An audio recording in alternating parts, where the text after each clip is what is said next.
getting our palms read, right? Or fortunes Yes. read, at least. I think we moved on from then. No, we're still having our fortunes read, actually. You indeed moved on from then. Let's see, what happened directly? Next, let me find out. Yeah, what was the first thing that happened between... Because it wasn't... Arnie talked to you guys, well, specifically Dahlia, but Arnie said aloud, talking about Le Trevu and the voodoo prospect. The voodoo. Voodoo. Yeah, they got the voodoo. Voodoo, you voodoo, bitch. Song by Sam B. Go listen to it. It's a fake song for Dead Island 1. Oh, yeah, it was. Yep. I think the earliest thing I remember is the sandwiches. Yeah. That sandwich nice, though. Is there anything to recap before that? I think that's... You guys had the horse. Oh, that's right, yeah. A horse got scared when, what was it, like a glass vase or something shattered against its rump. Alcohol bottles, probably. Yeah, some kind of the glass bottle shattered against its rump. It went blitzing. It plowed into, I believe it was Jin and Dahlia, but you both just reduced the damage to nothing. Yes, yeah. Look out for Dahlia, and then Jin literally just tanked it because of armor. And Caradoc as well, because of his armor, right? Yeah, but also because his heavy armor mitigated it. Yeah. He suffered nothing. So the three of you got like barreled into by this whole ass horse and just shrugged it off like nothing, which is kind of that was a close one. Dang, that could have been bad. He was heavy armor, man. Falk in true horse girl fashion caught up to it, calmed the horse down, spoke to it, got its name. Its name's Carrot Top.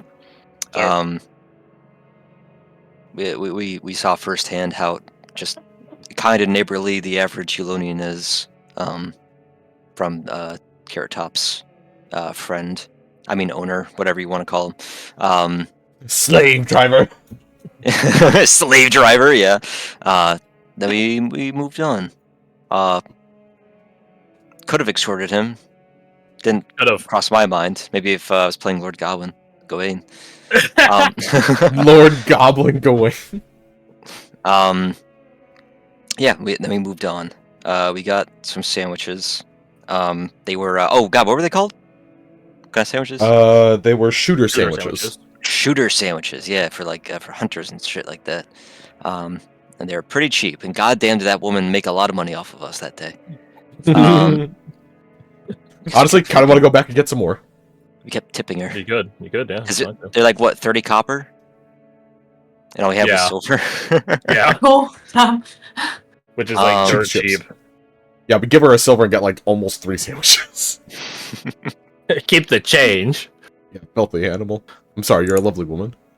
At one point, Eva was approached by some merchant-looking lady, whose name I forget, but we learned from her that there was... Oh, was it from her that we learned about the tournament? It wasn't, right? It was. Well, not the initial concept of the tournament. Right, we learned more about the tournament from her. Correct. That's right, yeah. Eva asked a bunch of questions in true spy fashion.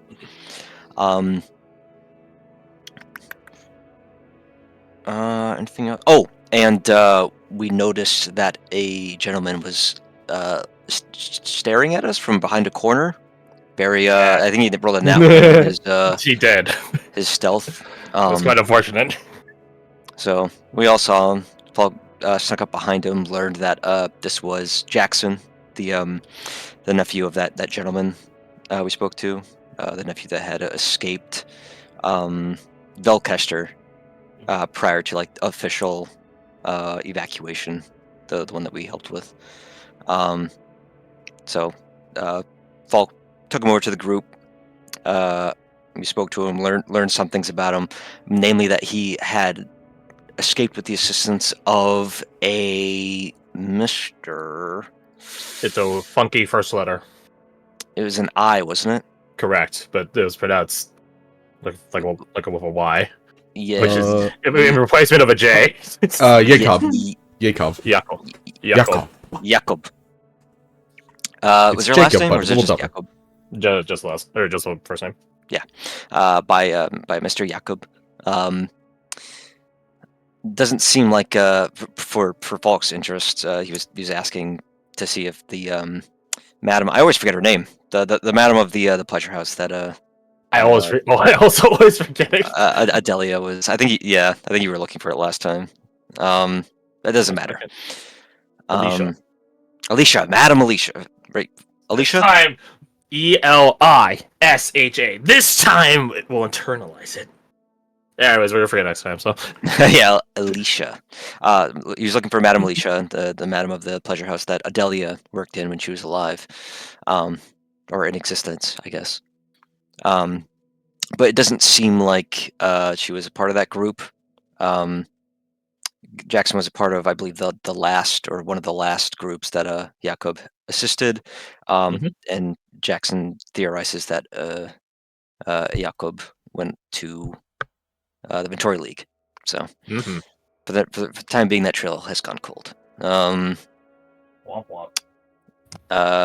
Falk did need to bribe him a little bit to get him to come over towards the very strange adventurer group to answer some questions. So he gave him 1 silver at first, and then promised a 2nd silver after the questions were all asked. And he gave him that 2nd silver, but on the condition that he spend it or break it buying a 30 copper sandwich, which he did. This lady made so much money. I will say, because obviously people weren't here, this shop owner was aware. She had been friends, acquaintances, whatever you want to call it, with Caradoc's mother. So she recognized Caradoc to some distant auntie degree, if that makes sense. You know, I remember hearing about you, so yeah, et cetera. So yeah, her name is Winona. Winona. Yeah, Winona. That. Winona. I don't think anything else happened at that shop. I think we continued on from there, right? I believe so. I think, is that when I rolled the nat 100? Yeah. Yeah. He did. We rolled 2 D100s to sort of merge 2 random encounters. Marry them. For my nat 100, a bounty fell out of a fucking window and nearly onto me and Edelweiss. But rolled a dex save to avoid that. It was some I guess thief with a bounty on his head that was carrying a sack full of some kind of weird silvery metal, like ingots. And the bounty hunter that I guess threw him or chased him out that window got in trouble with the guards because she. This is her. Oh yes. This is she. That is she. She did throw him. Yeah, she threw him through a window, which I guess one of the rules that the bounty hunters of the guild need to abide by is minimize property damage, which I guess property and collateral damage, correct? Collateral damage, which I guess she was not abiding by, so she got in trouble with the law. They were questioning her, and the guards. For the remainder of that whole scene, Falk was on standby, waiting to smack the criminal because whip that shit out of someone. He kept talking. He kept yapping. One of the guardsmen whacked him twice because he kept trying to defend himself. The thief. Falk was like, "Oh, can I get him the 3rd time, please? Or let me try. Come on." What a good smacking. And they let smacking his head. Cool. Yeah. There was a meanwhile, while this is all happening, Dahlia was he came face to face with the other random encounter, which if you're there. Yeah, so there's this guy who was not looking good, who ended up basically falling on Dahlia at the start. And was in a mega rush to get somewhere. After a lot of questioning and not necessarily convincing, because there was no way he was able to leave anyway in his state, but a little bit of convincing. And after the whole ordeal with the bounty hunter and whatnot kind of got sorted, we ended up sitting with him at a nearby like cafe, restaurant, outdoor seating area, and heard the sob story of the century. This guy, the long and short of it is this guy has to deliver this letter because Aaron. I knew it started with an A. I was gonna say I forgot his name. Aaron has to deliver a letter to. What's the girl's name? Westlaw. Town was Sydney. Westlaw. This girl's Sydney. Yeah. Sydney. To Sydney in Westlaw. We find out that it's going to be her birthday in 3 days, and he needs to get the letter there on time because her mother, before she passed, wrote out a ton of letters. Mother's name was Eleni. Yeah, mother's name was Eleni. Wrote out like a ton of letters with a scribe in the city we're in, and he is to deliver them all on her birthday in very mysterious circumstances. This is similar to the plot of. Is it just the main plot of? No, it's just the main plot of Violet Evergarden. I wouldn't be able to watch it. No, it's just a singular heart-wrenching episode. I see. Go watch Violet Evergarden. It's a good anime. Yeah, it's not sad. It is. I mean, yeah. It is. Holy shit, is it? Like, near all of it is sad, yeah. In a good way. That's the gist of this. But he has some sort of issue, disease, what have you, with his lungs, I believe. Dahlia kind of figured out. And he's probably not going to make it. He's definitely not going to make it there on time, but it is a question of if he's going to make it there at all. Mm-hmm. We spent a lot of time trying to figure it out, how to help him. But in the end, all we could offer were words. Yeah. Advice. He needed that letter delivered. He needed to somehow make over 5-day journey. Yeah. 5 to a week. In 3 days. 3 days. Damn. Yeah, this pink triangle is Westlaw. So, you guys from Pravos to Velcaster to Glendoyne. Again, this is assuming a straight shot, which it definitely wasn't. That's like 40 something miles. He has to make even further distance in a fraction of the time. Yeah. Worth noting, Aaron was a free roamer, not a Eulonian, so seeing this sort of level of honor, foolish honor, is a bit rare for his breed. But regardless, he seemed pretty pretty resolute on killing himself, and yeah. Hopefully he doesn't, but we did leave him at that cafe with words of advice such as, hey, better to deliver these letters late and appoint a successor, someone who will make these deliveries when you kick the bucket, than to go out there on an impossible mission and go missing. But I guess time will tell if he heeds that advice or not. We can't solve all the world's problems, so. Crash had messaged me just as we were like leaving the scene. He said, because I incited. He said, secret message to you for that insight. He's going. False words only emboldened his resolve.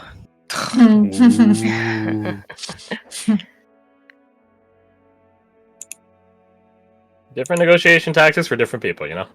I guess so. Gotta adapt. Just like in real life. Yeah, I think that was the end of that. Yep. You had left him with, he had already down one, technically, but 2 health potions. I guess right, just down both of them and give you back the bottles. Is that when we arrived at the Pathfinder? Mm-hmm. Is that what's called? The Pathfinder? The Pathfinder's Inn. Pathfinder's Inn. And it's a nice place. Not is it not a lot of Eulonians in here, or is it just Most Eulonians aren't in the hospitality ward in general. But the hospitality ward is really for like free roamer and Ventorian traffic. Okay. So there's a lot of non-Eulonians in this tavern. Or I guess it was not really dead, but it was not very crowded when we first got there, but I assume that's changed over time. It's a very big establishment, so saying it's half full would equate to being like a normal free roamer tavern being full and then spare. Right? Like it's just a point of scale. We did get rooms, number of us having doubled up. So for those of you who weren't here, you can see who you're next to. Do not resist the buddy time. Do not resist the buddy time. Damn, yeah, that's right. Nice. Dahlia was like, Roma, we're getting a room. was like, yes, my love. There's a fighting pit area in this inn. Jin had at some point challenged Takari to a fight. So it was more the other way around, and Jin was just like, maybe we should find like a civilized way to handle this. I will interject a thing real fast. Caradoc, after the sandwich shop, did go to the temple district. Oh, right, yeah, so he's right. Yeah. But for purposes of today's session, you are coincidentally on your way back, and we'll get back just in time. All right? Okay, moving. Got it. Anyway, so we spread the word that these two Ryuganese people, I don't know, are going to fight. I guess Badger's also going to fight once that's done. Jin might also continue fighting depending on how alive he is at the end of it. Yeah.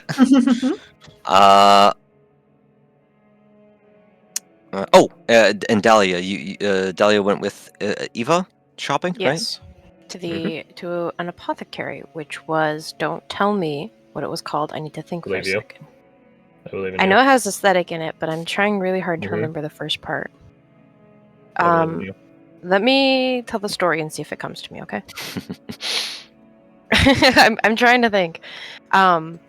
So we ended up asking the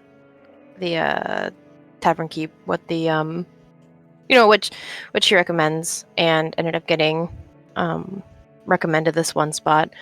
We go there, and I think Eva immediately clocks where the dyes are and goes to find them, or do I see the tea first? I think I see the tea first because I rolled a D100 and got like a 14. Just barely passing. Just barely passing, and I'm really glad that it happened that way, because Dahlia spotted on like a tall shelf or whatever some of and this I do not remember the name of, some of Fayez's tea from home. Akim tea. Akim tea. Ooh, awesome. Which translates to Moonveil tea. I love that name. Right. And Dahlia immediately was like, whatever the price, we're getting this. No matter the cost. No matter the cost. Eva and Dahlia split it, which was nice. And had it wrapped. Eva got her dyes.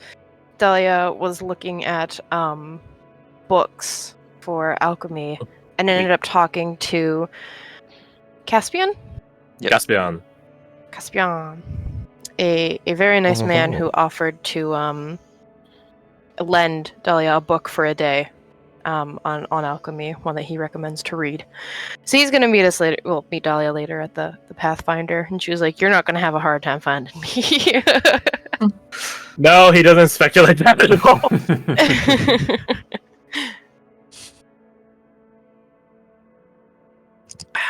Then you went back. And then we went back. You left I'm sorry. I don't Oh. remember. Arcanist aesthetic.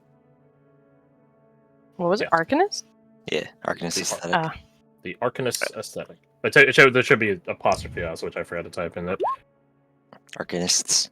I knew it started with an A, but I knew it was AA. You got that alliteration. AA wrong. Indeed. Anything else happened that session? Aside from betting. Yeah, Money, we did a bunch of money. betting. Yeah, the betting's what we closed off with. There was one other thing. other than giving the tea over? That's one other thing. Yeah, Dahlia ended up gifting the tea to Fayaz in a quiet moment while the betting was going on in the background. And he loved it. He was quite touched. At one point when we were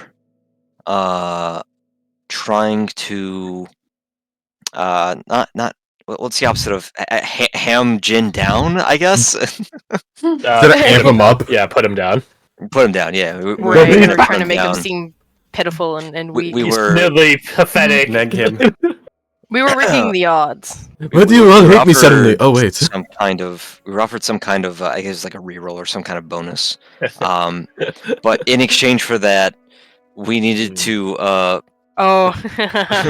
we needed to agree to help Brody, like wingman for Brody, right. the bookie, with Roma, and we were like, No, it was Roma, it was Mina. Oh, it's Mina. That's right. Yeah, Mina's again looks all across Glenwayne so far. Yeah, that's right. And we were like, nah. That's not really worth What it. if? Yeah. Nay. 16-1 ain't bad. Well, originally you guys had 32-1, but not enough people. The max odds are 32-1, but people participating brought you down to 16-1, which is still a healthy amount. Yeah. Mm-hmm. No, So for us, we're not that greedy. Some of us aren't that greedy. Anything else? I don't think so. I have a question. Yes, sir. Would you like me to mark down some spell points to represent helping out at the temple? Yeah, I think that's fair. Mark down. It's 2 points for first level, right? Or is it 3? Yes. Okay. Mark down 10 then. Awesome. That's like a lot of first level, like, because I don't think they would have you like try to, let's say resurrect. No, definitely not that. They wouldn't have you try to like bring someone from the brink back all the way back to full, but they would probably have you do lighter wounds as well as people that are in like desperate need of triage just to kick them back on this side of the doorway, so to speak. Yeah, maybe a lesser restoration or two, something like that. Yeah. So. Also, with that horse earlier, Karok did cast Cure Wounds on it, and I siphoned that. Yeah. Nice. You did cure cure. Fucking hell! You did cure the horse's wound for the little sliver of glass that was in its hind. Shouldn't be infected. Should be good. Yeah. Awesome. I like. Yeah, horses are really resilient. All they have to do is wash it and you'll be fine. Hell yeah. Healthy as a horse. Well, hungry as a horse. I'm so hungry I could eat a horse. You could eat a what? How hungry? Oh god. Advice, don't listen.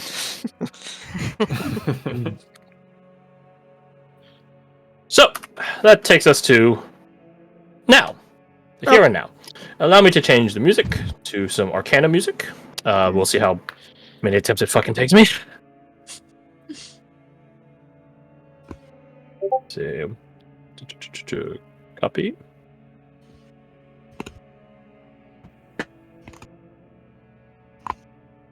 Okay, go on. Come on, buddy. All right. Come on, buddy. It failed. Oh, that's crazy. That's wild that it failed like that. I'm on a 614 millisecond cooldown. Thank you for that. Thank you. Oh my god. I love that you calculate into the milliseconds. Appreciate it. Actually, I might play some Oblivion music for like some sunset music. There's literally a Dusk at the Market song. Did we use that last time? We did. Yeah. Nice. Watch it work now that I put in the song that I was originally going to. Error song not matches. Please read. Bruh. I'm gonna fucking match these hands, bitch. Damn. Also, I realized it failed at leaving. I got. Bitty boy. What happened to your mic, bro? You did, robot. He's at 32 bits. Yeah, you champ. Yeah. Am I still? Yeah. Yep. Yeah, you are. What the? What the hell? What the hell? Just bird eye, please. Okay. I only took like 5 attempts. Okay, not too bad. Alright, what about Loop though? What about Loopy Loop? What about that loop? And the shoes are looking Be the good. Lupa bread. Okay. There we go. There you go. Yeah. Got a loop-de-loop and pull. 5 second Shoes are looking cool. cooldown. Fuck your cooldown. Damn. but you're on a 5 second cooldown again. God damn it.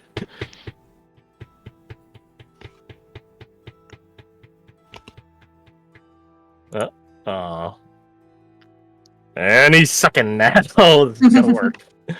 Any second now. What are you trying to play? I'm trying to get the loop loop. Yeah, I'm trying to loop it, but it's like no. You're on a 1 second cooldown. There we go. Hey, it took like 10 attempts on that one. Caradoc, you would be coming back at this point. So welcome to the Pathfinder's Inn. The place is hustling and bustling with all sorts of people. Currently, mostly free roamers, but you do see like by their dress style, some Ventorians as well as, and then yeah, there are a couple of Eulonians in here. Clearly, that they're meeting someone else here as opposed to just hanging out here like equivocally a dive bar. There are more, I'll call it more wealthy people here as well, merchants and things like that, as well as their accompanying mercenaries or guardsmen. Not guardsmen, just guards. They're not cool enough to have guardsmen. But yeah, you see your friends. You see that Fayez is sitting there with Dahlia. Both of them going to enjoy some nice, crisp, cool water. As you see the rest of your cohort gathered around Jin and be like, dude. Simultaneously, quietly, dude, you got this. Out loudly, dude, you so don't got this. Dude, you don't got this. Bro, you're so fucked. Bro, you're fucked. Yeah, you're never seen worse fighter, like. Yeah. Francis and Aunt Liz and Molly are present. They're not sat with your group, maybe for conspicuous reasons. But you know they're present. They're enjoying. They really do look. The three of them look like they're on a fucking family outing. Tal and Anvil, they might be on the slide here, but they're not present in the establishment currently. Yep. And Nimble is skulking in the corners. Nimble's nimble. And Nimble's nimbling. He's nimbing. Oh my god, he's gonna The nimb. instant he steps in, he's got a little nimbling bit of there. a pang of homesickness.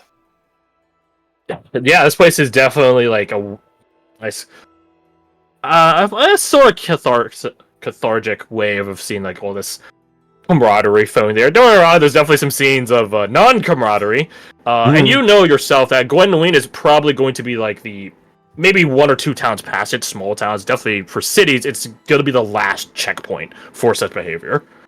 Yeah. Right. Seeing like throwdowns in your tavern, that shit not only did it not fly, it was just not present. Like 99% of the time. Yeah. Glendoline is a hotbed for free roamer and Ventorian relations, so they let a lot of things slide here. Like the fight ring in the back.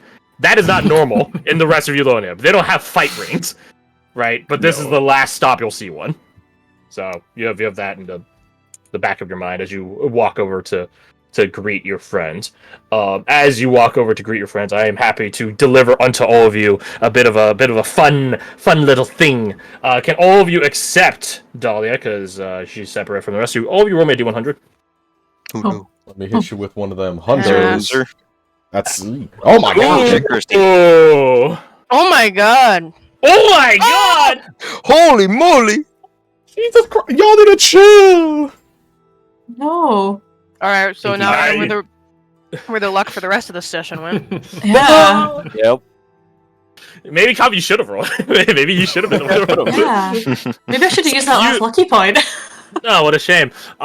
So I'm just gonna say it's you two because you guys are 3 to 4, which are right next to each other. You guys are stood next to each other, bodyguard and bodyguard D. VIP, whatever the fuck you want to call it. Yeah, whatever the situation is, yeah. Yeah, you guys are watching, Jim get like some hype up, again privately hyped up, as opposed to publicly being downed. And an older individual comes over to you guys. Clearly, he has his eye on Jin and his martial aptitude. So he's like, you guys can get a sense of what he's about. He goes over to you guys. Excuse me. Are you all with him? Yeah, we're with him. Mm-hmm. We are.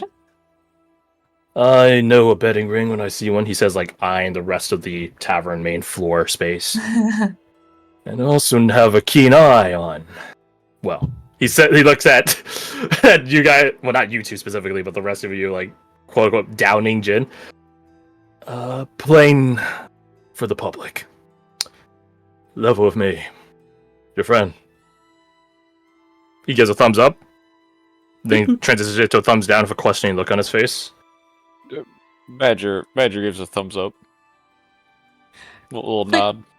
Yeah, I think Boomer will squint and be like, just very subtly, like, thumbs up, I guess. You look at your friend. Yeah, that's who knows.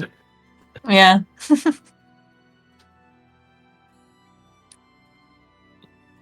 So, Alas, what would you say? How well will your friend fare? I think he will fare fine. He's Just a good fine. fighter. I think he will fare fine. Sorry. I think he will fare. Jesus fuck. I think he will fare well. He will fare well. That's what I'm trying to say. Okay. There you go. Jesus Christ. Roma's drunk. Oh.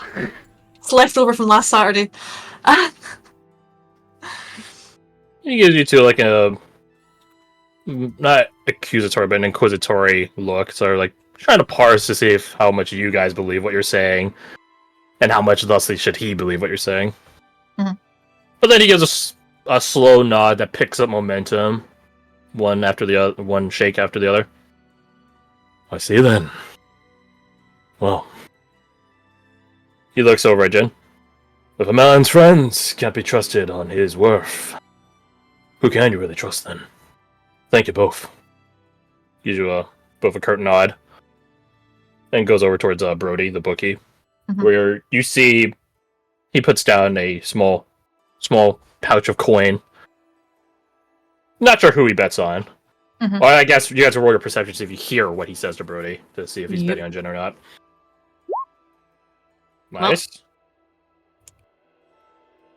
Does Badger use drop? Or is he? Yes. That Badger is getting there. Roger. You guys both hear 50 silver on the line. Okay. You sure? Oh yeah. He gives a warm smile, Brody. Alright, sir. Alright. So that's another person throwing in of Jin. By your guys' word. I'm gonna feel real bad if he loses. I just hope I'm not he doesn't gonna feel bad spread at the all. word. I just hope he doesn't spread the